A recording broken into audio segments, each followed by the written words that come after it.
Mises, I had the great privilege of studying under him. He was a magnificent person, both in his mental achievements and his personality, and I want to talk about both today. Mises started off in the grand old days of pre-World War I Vienna, the last great civilized whatever that's been seen, I think. And one of the great things about him, by the way, personally, was he was full of anecdotes of the old days and what happened and who said what to who, and it was just charming. He grew up and he started in the University of Vienna in the seminar of the great von Bauwerk, one of the masters of the Austrian School of Economics,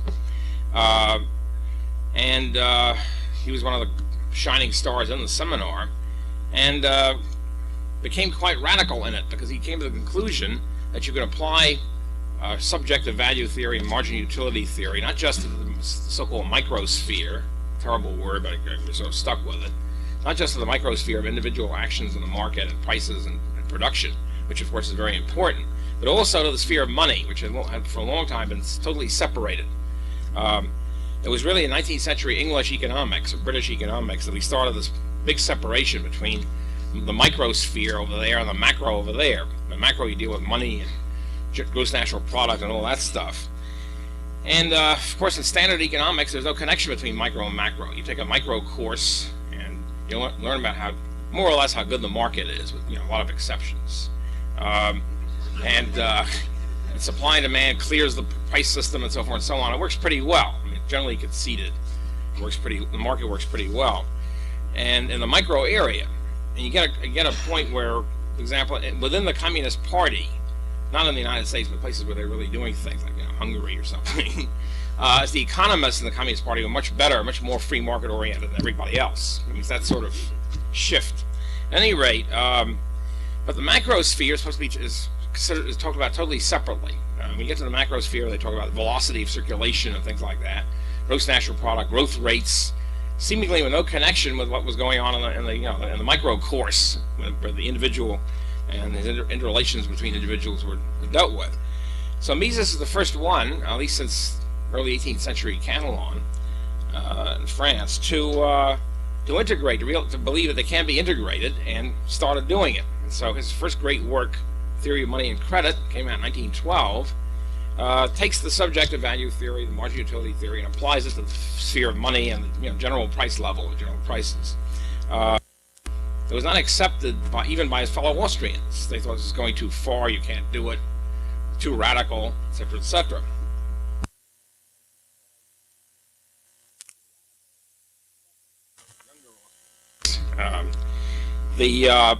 And so, which he started doing just by example, first by example, and secondly by his own private seminar. Interestingly enough, I'll get back to this a little later too, Mises never in his whole life had a paid university position. He was certainly qualified for it, to say the least. I'll get back to his American experience a little later on, but even in Vienna, he lost out. There was only one professor, I think, in Vienna, one paid professor. He lost out on this to somebody who was a more orthodox type, who did not integrate it with the money supply, the theory of money. And so he had his private seminar. He worked for the Chamber of Commerce, which in Vienna, and did a lot of work which has been lost, of policy studies and things like that, and advice to the Austrian government. He was the one, by the way, apparently, who stopped the Austrian inflation from becoming really runaway. This was in the early 1920s. It was a very severe inflation, something like Argentina now. It never got to the hyper runaway stage, but Mises almost single-handed prevailed on the government to stop it. So he was always an activist as well as a theoretician. And but he had his private seminar in Europe in those days, maybe still, I don't know. You can be at a university unpaid and have a private seminar, and it was considered quite prestigious. It was not like not like here. You have an alternative university or something. You rent a room in the university. It was a prestigious post, except it was unpaid. So of course, which is important. And it was in that private seminar where people flocked from all over Europe, including England, to study under him, because the reputation became enormous. His reputation became enormous. So first thing he did was integrate subjective value theory and Austrian economics in general into the money sphere. And then by the end of his book, he really starts applying it to business cycles. He was the first great business cycle theorist because the phenomenon of business cycles had been discovered for a long time and analyzed and so forth. Nobody could quite figure it out, because if the market tends toward equilibrium, tends toward a situation of full employment and everything clears and so forth and so on, how come there's always business cycles? How come there's booms, several years of booms always succeeded by several years of bust?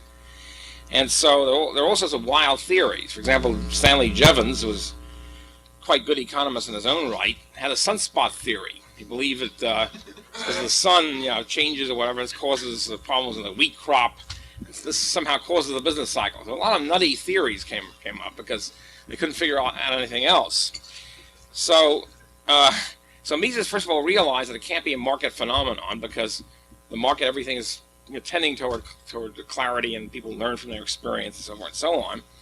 And he began to realize it's really the intervention by the central bank and the money sphere that generates business cycles, and he works out the outlines of it in his theory of money and credit. From then on, he starts developing that. During the 1920s, he develops a whole more elaborate theory about how business cycles are caused by government intervention in the banking system, generating inflation through the central bank, and thereby causing malinvestment, or causing unsound investments, which the recession has to liquidate. See, the result is that the recession, even though of course pain in the neck, becomes an inevitable and necessary conclusion to a boom. In other words, once you start the boom process, the inflationary boom, which causes unsound investments, they have to be liquidated. So the recession process becomes the adjustment process. It's the method by which the market reasserts itself, the free market reasserts itself, so that you wind up after the recovery with an efficient system benefiting the consumers in the best possible way. As a result, the way to stop a business cycle, both the recession and the boom, is to stop the central bank from generating inflation, from expanding credit. The way to do that, of course, is to abolish the central bank. I mean, it's the easiest way to do it, or the simplest way, let's say, not politically easy. Short of abolishing the central bank, you chain it down, forbid it from doing anything, that sort of thing. So early in the game, then, Mises really reconstituted the approach of the money supply, becomes a key factor both in inflation and in business cycles, almost single-handed. Unfortunately, in the scholarly world, and this is still true, by the way, nobody reads a foreign language. Okay? We all pass, to get this PhD, even now you have to pass a language test. I think 2 languages, at least 1. That's true, we all pass it, and it's all fake. I mean, nobody knows a damn thing. It's the sort of thing where, first of all, they allow you to have a dictionary, okay? And so if you study German, let's say, for a couple of months, you can sort of parcel it out, and you can flunk it. I know somebody who flunked this French test about 3 times before they finally passed it, and obviously you forget it the next day. And once you pass it, it's like, whew, that's over with. And so as a result, nobody, especially in England and the United States, where we're all English chauvinists, nobody reads a foreign language. This meant that Mises' book, not having been translated until the mid-30s, in other words, it took almost 25 years for somebody to translate this theory of money and credit in English. Nobody read Mises, and nobody then has never got absorbed into the English-speaking world. It got absorbed into the continent, into Austria particularly. And so it was translated really too late. By the time it was translated, Keynes comes along, the whole thing gets swept aside. I'll get to that in a minute. But so this problem of translation became a key point in the transmission of ideas. As a matter of fact, one interesting thing was, an aside about the great Keynes. Keynes reviewed the book for the Economic Journal, which was the great prestigious journal in England, Economic Journal in England, still is. So Keynes reviewed the theory of money and credit. He says, well, it's an interesting book, but it hasn't got anything new to say. It's an interesting textbook on money. It turns out later on, Keynes admitted, I think his biographer admitted it, that Keynes didn't know German. This book was, first, he reviewed a German book, right? And, or to put it this way, he knew enough German to understand something which he already knew, but he couldn't understand. He didn't know it enough to understand a new idea. Okay, so here this SOB says there's nothing new in this. So anyway, this as a result, Misesianism, so to speak, didn't penetrate to the English-speaking world until it was really too late. finally, what happened was that, well, first of all, Mises was one of the few people in the 1920s to forecast the Great Depression. So this is not the orthodox position then was, well, it's a new era, as the Republican administration called it here in the 20s. We have a new era because we have a Fed now. This was the orthodox line, a mainstream line. We have a Federal Reserve System, and they can correct everything. They can pump money in if they see prices are falling. They pump money into the system. If they see prices going up, they take money out. They can fine-tune the economy so they can iron out the business cycle. And it was the pre-Friedmanites, by the way, who were saying this. Irving Fisher, sort of the pre-Friedmanite, who was the big guru economist in the 1920s. He's sort of equivalent to Samuelson or Galbraith now, I guess. And his position was, this is great. We've now ironed out the whole business cycle because we have a Fed. So when the stock market crash came and the 1929 depression came, first of all, Fisher wrote a book in 1930, saying everything is great, everything's in great shape. There is no depression, there's no crash. It's just a slight blip in the new era. And because the theory was, if you look at the wholesale price level, it's not going up, and Mises, there's no inflation. Of course, Mises had said just the opposite. You don't look at the wholesale price level, you look at money supply and credit, because prices should be falling. In free market capitalism, prices tend to fall. As for example, computers and penicillin and TV sets have fallen dramatically. So what usually happens under free market capitalism is prices tend to fall. And if prices are not falling, there's something wrong. In other words, the Fed or the central bank is pumping in too much money. This will create a business cycle. And of course, he turned out to be right. So he was predicting this sort of phenomenon. As a result, his views became very popular in Europe after the Great Depression, after 1929. It then happened that his major student, Hayek, went to the London School of Economics. Lionel Robbins was a big shot at the London School, had studied under Mises in Vienna, and absorbed a lot of Misesian thought and brought Hayek over. And Hayek then brings the message of Austrian business cycle theory, Misesian business cycle theory, to England. At one point, he had converted all the top young economists in England, all the guys who later became big shot Keynesians. And so it looked very much as if Misesian theory would then penetrate to the United States and take over the English profession. What then happened was the Keynesian revolution, which comes out and swept the board, it was like a revelation from on high. And all these people converted back to Keynesianism, who knew better, by the way. They were following the zeitgeist. They had their finger to the wind. Okay. So, because one interesting thing about the way Keynes took over, it's not that the Keynesians refuted the previous people. When you read in the textbook about how science develops, you read that, everybody patiently tests their hypotheses, and then they confirm them, refute them, and new hypotheses come in. This is all baloney. It almost never happens, especially in the social sciences. And what happens is it's like a fashion comes in, a new wave of the future comes in. And suddenly everybody dropped Austrian theory and shifted to Keynesianism. And there are various explanations for this. One is intellectuals were looking for big growth in statism, and this is the way to do it. And two, of course, the governments love the idea that deficits are great. Governments always love it. Right now, whichever party's in power loves deficits. Okay, the only people against deficits are those who are out of power. So the governments took the Keynesianism like a duck takes the water. This is great. We finally have an economist who's in favor of big spending, public works and deficit spending. Because before Keynes, most economists, regardless of whether they were right wing, left wing, whatever, were against the deficits. And so suddenly this guy comes along as a very distinguished economist and says, no, this is the wave of the future. Deficits are great. So at any rate, so this kills Misesian theory in England. So by the late 30s, it's all forgotten, just sort of swept under the rug. And of course, with the rise of Nazism and the war, it's more or less gone, at least temporarily, in Europe. Anyway, while this was going on, while Mises was developing a business, integrating microeconomics with money and developing a business cycle theory, he was also doing something else. Doing many other things at the same time. Socialism was coming in after World War I. As a result of World War I, socialism began to sweep Europe. And Mises came out with a famous article in 1920 showing the real problem of socialism is not the usual problem, who will sweep the streets and who will take the garbage out, which is a problem. The real problem is socialism can't calculate. They wouldn't know what the hell to do. The Central Planning Board wouldn't know what to produce where. and where to set up a steel plant. Should it be in Novosibirsk or in Omsk or whatever? There's no rational guideline to plan. Therefore, the whole thing is, would just be a total failure. And Mises started a great debate in the socialist thought about whether or not governments or central socialism can calculate. They sort of accept it now. I mean, after many years, when I was going to college and graduate school, the theory was Mises has been refuted because Oskar Longa, the great Polish Marxist, had shown that if you had perfect conditions or whatever, the government could act as if they were the market. And sort of you tell your managers, be the market, be market. And then they go out and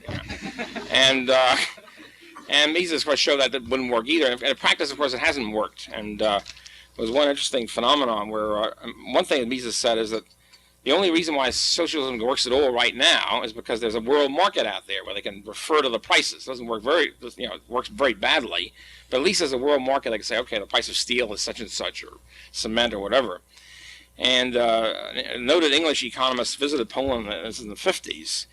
He asked the Polish economist. That's at the time when central planning had hit its stride, and the Polish communist economist admitted that they refer to the world market. That's how they can do anything. And so this economist said, well, look, if socialism takes over the whole world, which you're presumably in favor of, what would you do then? Well, there is no market left. They said, well, we'll have to cross that bridge when we come to it. I got a great answer. Anyway, so Mises showed in the early 1920s that socialism can't calculate, and that's what converted Hayek, by the way. Hayek had been a socialist before that, read the book, and he was converted to free market. And then he showed that interventionism doesn't work either, because interventionism, for example, has a cumulative effect.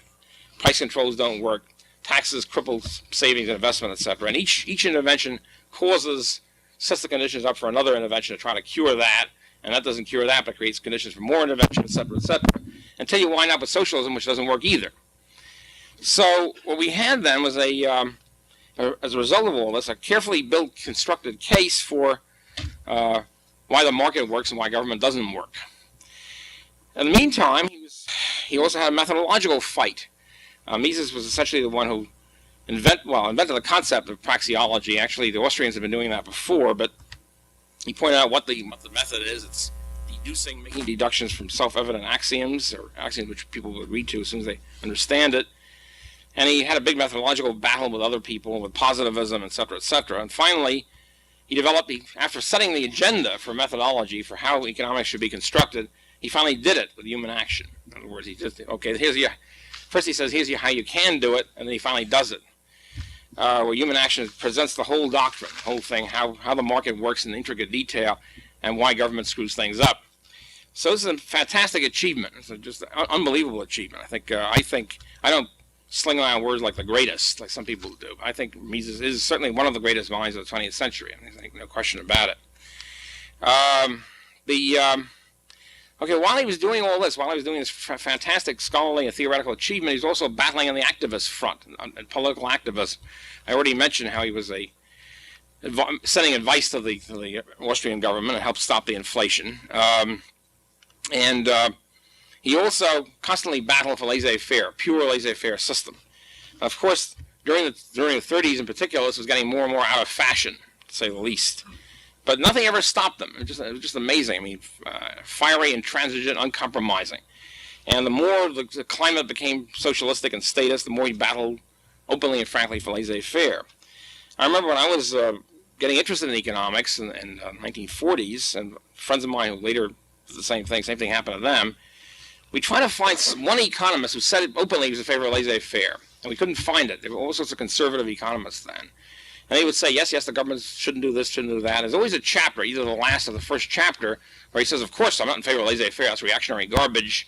Government has to plan, blah, blah, blah, blah, blah. And then we say, nuts. Can't we find one economist who says openly he's in favor of laissez-faire? And of course, Mises was it, and still, almost still is it.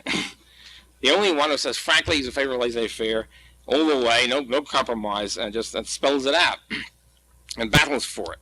Mrs. Mises is a remarkable woman in her own right. We just had a tribute dinner for her. She gave a speech, she's frail and ill health. She gave a rousing talk. and she said that Mises was an activist of the mind, and she stressed the fact that she attacked Austrians who want to divorce themselves from the real world and to only talk about pure theory, never talk about political questions. She said, that's not what my husband's views are. My husband was an activist. And in addition to all that, especially in his earlier work when he dealt with questions of imperialism, for example, Mises was a flaming anti-imperialist. And I recommend his writings as Liberalism and Nation, State, and Market on that. He got to one point where he said each individual has, well, first he said every group has a right to secede from a state apparatus they don't like. If they want to get out, they should have the right to get out. In Europe, of course, is a big question. Should the Serbs rule the Croats, for example? In Europe, there are hundreds of nationalities, ethnic groups, each of whom hate each other's guts, and usually with good reason. So many of them want to get out, form their own country, etc. And he said, yes, they should be allowed to do it. In one discussion, he said, well, every town should have a right, every village should have the right to secede if they want to. And he almost got to the point of anarchism when he said each individual should have the right to secede. Then he stopped. He said, well, of course, that would be impractical, and that was the end of the discussion. But it was a fascinating discussion of that. He also bitterly attacked imperialism. I want to read this to you, one quote from him, because this stuff is sort of, nobody talks about this anymore. None of his modern followers. Quote from Mises, no chapter in history is steeped further in blood than the history of colonialism. Flourishing lands were laid waste, whole peoples destroyed and exterminated. All this can in no way be extenuated or justified. The dominion of Europe, of Europeans in Africa and important parts of Asia is absolute. It stands in the sharpest contrast to all the principles of liberalism and democracy, and there can be no doubt that we must strive for its abolition. This was written about 1919, 1920s.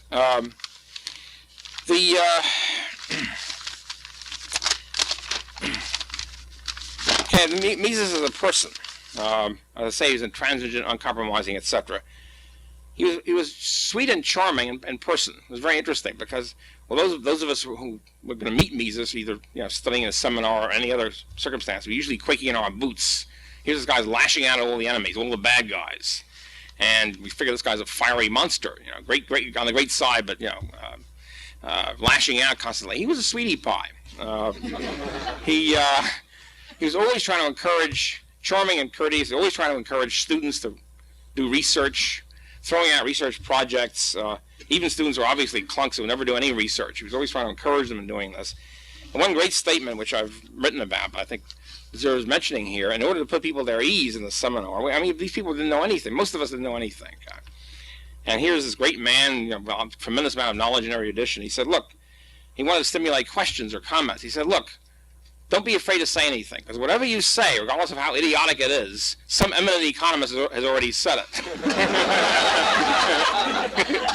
Marvelous, I love it. And of course he was right. I mean, not only was this funny, he was also correct. And he's always trying to encourage us to speak up and say what our position was on things, etc. He's also full of, I'd say, great anecdotes. There's one charming one I remember, those of you who are philosophically inclined particularly appreciate. He was walking along the streets of Vienna. Of course, in Vienna, everybody walks all the time. It's a great city to walk in. Even I walk in Vienna. I usually don't walk. I usually take a cab 2 blocks, being an inveterate New Yorker. At any rate, and he was walking with Max Scheler, who's a distinguished philosopher from Germany, and they were attacking logical positivism, which was coming in there as the big new thing. And which then, of course, took over the philosophic profession and ruled it with an iron hand for about 30 years. Its iron grip is only now beginning to fade. And Scheler finally, who comes from Berlin, finally said, well, look, Ludwig, Lou, what is there in the climate of Vienna? What is there in this place, the climate of this place, that breeds all these damn logical positivists? And Mises gave it, I think, a typical reply from Mises. He says, shrugs his shoulders, said, well, look, Max, in Vienna there are now 2 million people, let's say. And of the 2 million, about 12 logical positivists. So it can't be the climate creates them. So this is typical Misesian wit. And another great story I'll tell you about Mises, another great anecdote. He was, after World War I, there was a communist regime in Hungary for about 6 months, 6 very bloody months, the Bela Kun regime. And Mises was representing Austria in a trade treaty with communist Hungary. And Karl Polanyi, the famous left-wing sociologist, I guess you call him, and was the representative from Hungary. And so Mises said he and Polanyi used to walk around Vienna and talk about trade and something. Both of them realized, of course, the Bela Kun regime would fold in a few months. And the whole idea of Polanyi was to prolong the negotiations so he could stay in Vienna and get the hell out. And so they had a fine time just sort of just BSing in general until the Kun regime dissolved and Polanyi was safe. So such is the history of diplomacy. At any rate, when Mises got to, he was of course driven out of Austria. His library was burned by the Nazis. And when Hitler began to take over Western Europe, he fled through the Spanish route to the United States. He came here without a penny, and at that time, during and after World War II, every communist, Marxist, semi-Marxist, Leninist, whatever, refugee was immediately awarded with great academic posts. Full professor at Harvard, step in, so and so. Because Mises couldn't find any academic post. He never found a paid academic post in his life, in the United States in particular.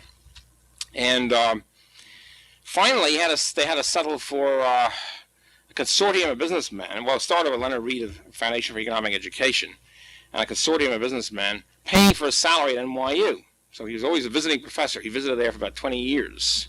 And he never got paid by NYU. Not only that, but NYU was very nasty about him because the dean kept telling people, don't take this guy's courses. He's reactionary, crazy, and whatever. And so here he was, totally scorned by the establishment, to say the least.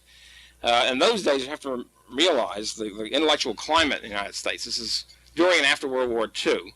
I was in Columbia Graduate School then. There was hordes of people in graduate school, enormous. Everybody was on the GI Bill, and they were all afire with a new world a-coming.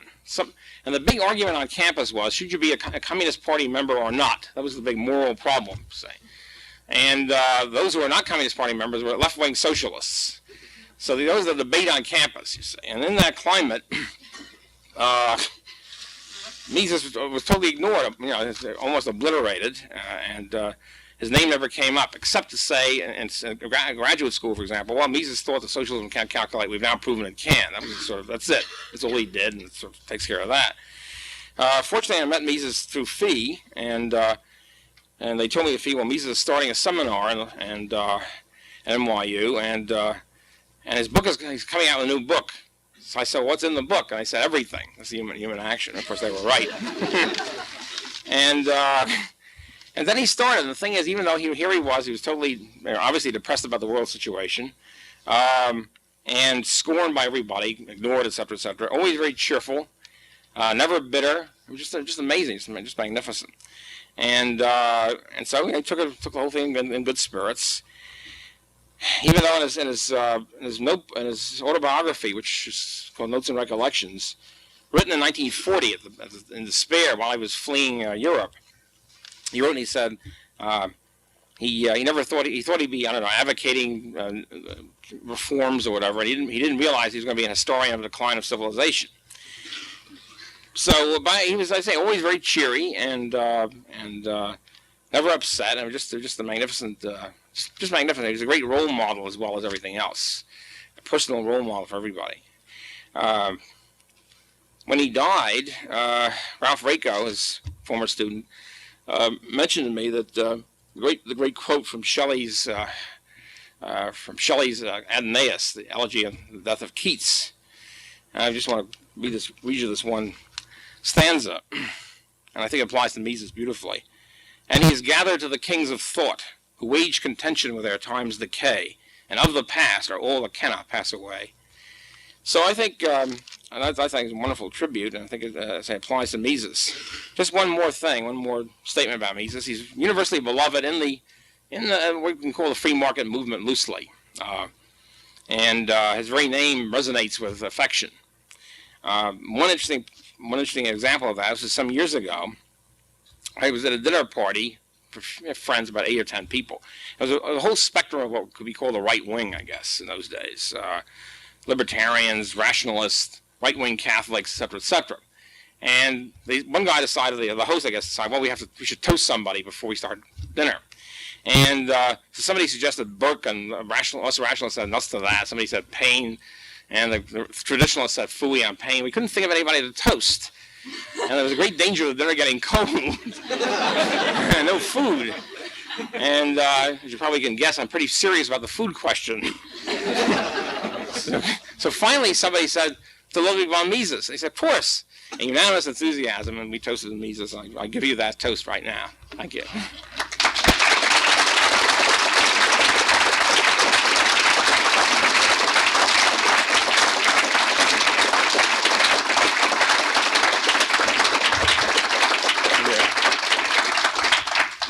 Questions, comments? I think we have a few minutes for that. Nobody? No anti-Misesians here. Yeah. Was there any relationship between von Mises and Ayn Rand? There was. It's kind of intricate. They knew each other, and of course Rand recommended Mises' books. Although she always said that don't read the first half of Human Action because it's philosophically unsound. So they knew each other. They didn't get along too well, as you might expect. Two strong-minded personalities that worked. But they had sort of a distant relationship, I would say. I think it's the best way to describe it. And I think they respected each other in their various spheres. I mean, he liked Atlas Shrugged as a novel. So it was a good way to spread the message, etc. And so I think that's about it. Yeah. What interaction did Bill Friedman and Ludwig von Mises have? It was pretty rugged. So they didn't like each other too much at all. As a matter of fact, another great story: the founding of the Mont Pelerin Society, which was it's now a huge, swollen society of everybody to the right of Galbraith, I would say. But it started out with about a dozen people, of free market economists, basically, and scholars. And Mises and Friedman were at the founding, and Hayek and Rupke and people like that were the founding conference of the Mont Pelerin Society. It was called Mont Pelerin Society because it was held up on a mountaintop in Mont Pelerin in Switzerland. And anyway, apparently, there's one great story. I've heard about 4 or 5 different versions of what actually happened there. So, it's a little, but Mises was aghast at the social philosophy being spread there because, I mean, Friedman, for example, was in favor of a negative income tax. In those days, a progressive income tax to boot. And many of the other people there were also. And finally, at one point, I think it was on a tax question. I think it was the idea of progressive income tax. Mises got sore and flung his pencil down the table and said, "You're all a bunch of socialists," and walked out. And Friedman likes to tell his story as an attack on Mises and showing what an extreme doctrinaire dogmatist he was.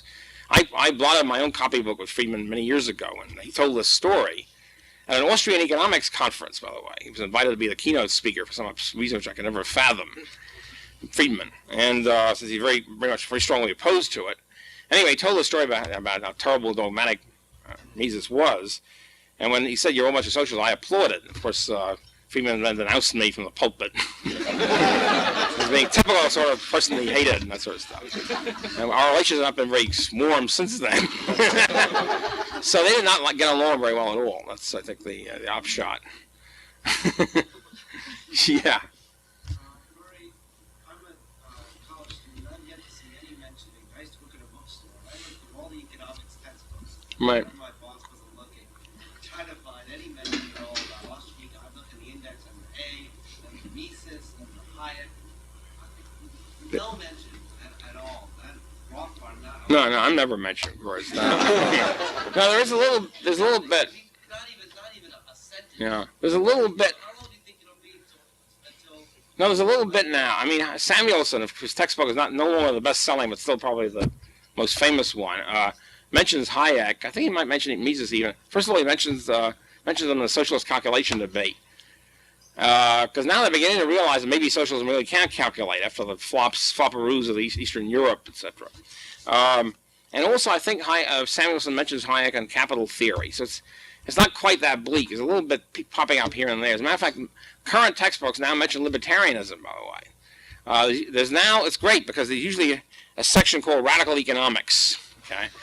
And that's the new shtick. And most of it, of course, on Marxism and left-wing Marxism, right-wing Marxism.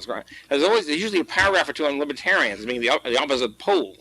And Rothenbrenner, by the way, his latest textbook, who was very smart. I mean, he's not in no sense a free market person, but he has a pretty good section on libertarianism, and distinguishes between that and objectivism and so forth. I mean, it's pretty good for somebody from an outlander. It's pretty damn good. So I mean, it's beginning to pop in now. It's not in great shape, and some of the textbooks, Bayard and Leahy, have intermediate price theory or macro and micro textbooks. They're now sort of semi-Austrian, so they slip it in a little bit. So you can't have an Austrian textbook because no college would use it. So what they do is they slip it in. They slip in, like, at the end of the usual baloney. They say, on the other hand, Hayek points out this really doesn't work, etc. So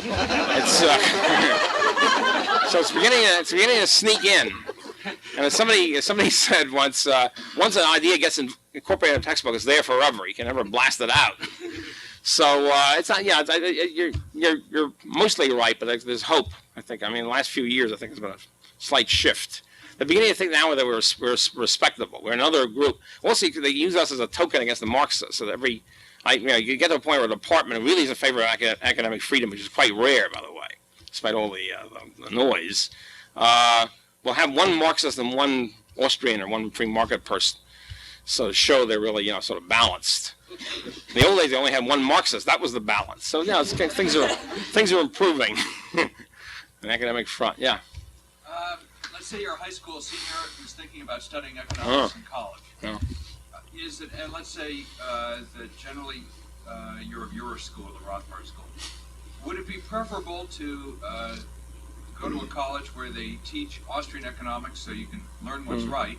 Or maybe would it be preferable to go to a standard school so, in effect, you're learning what everybody else thinks? Yeah, that's a tough question. It really is, because it's usually a question, do you want the prestige that goes along with a Harvard or Yale, whatever degree, or do you want to get the true stuff from a non-prestigious school? And there are arguments either way. It really depends on one's temperament, I think.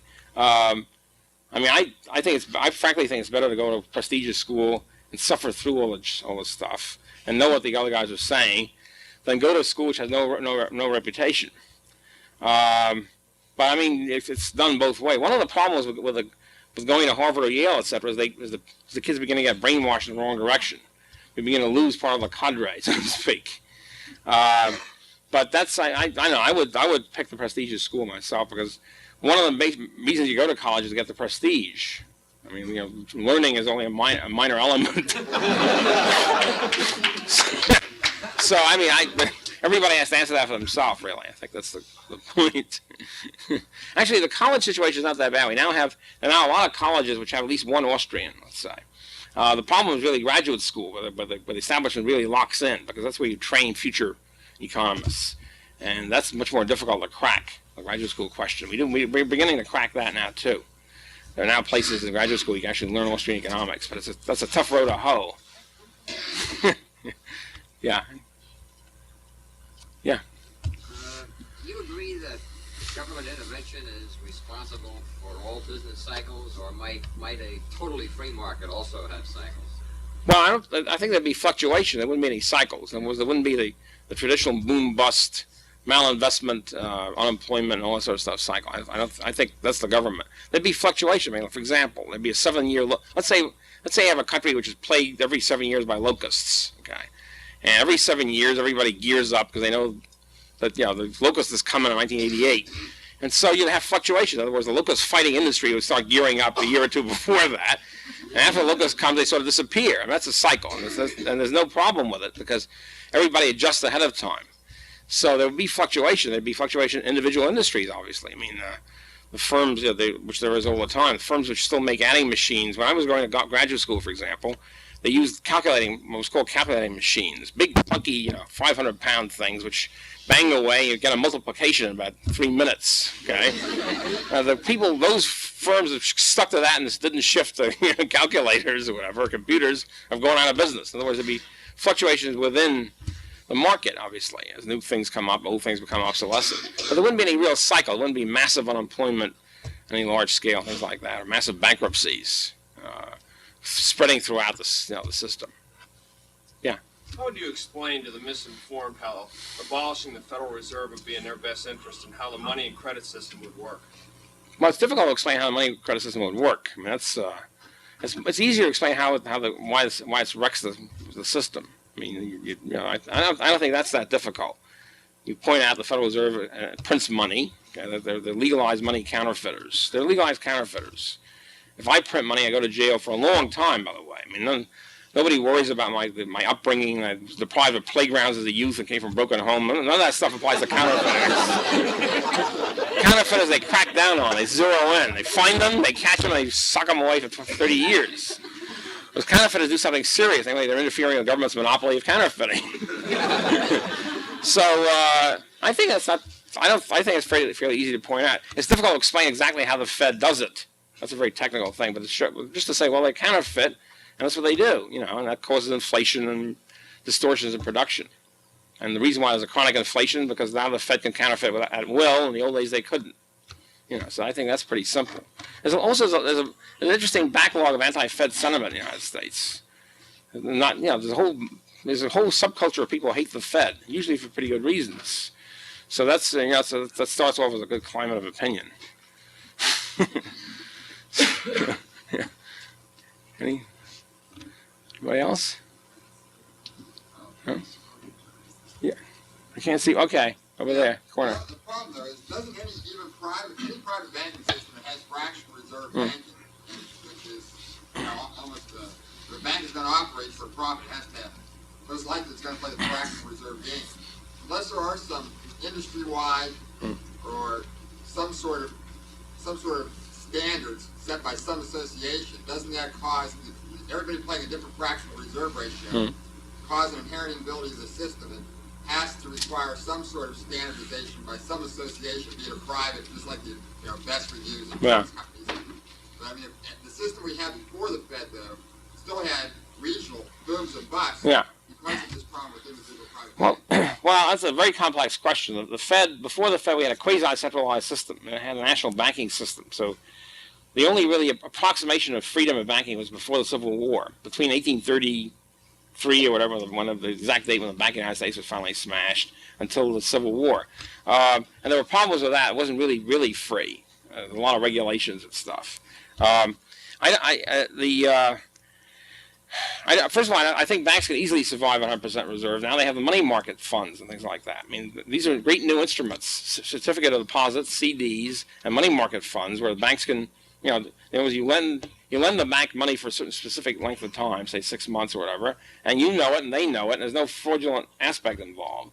That's great. You don't need any reserves at all for that. All you have to know is in 6 months you should get the money ready, as the thing falls due. And fractional reserve, I personally I consider this is a big argument within the Austrian camp, still raging.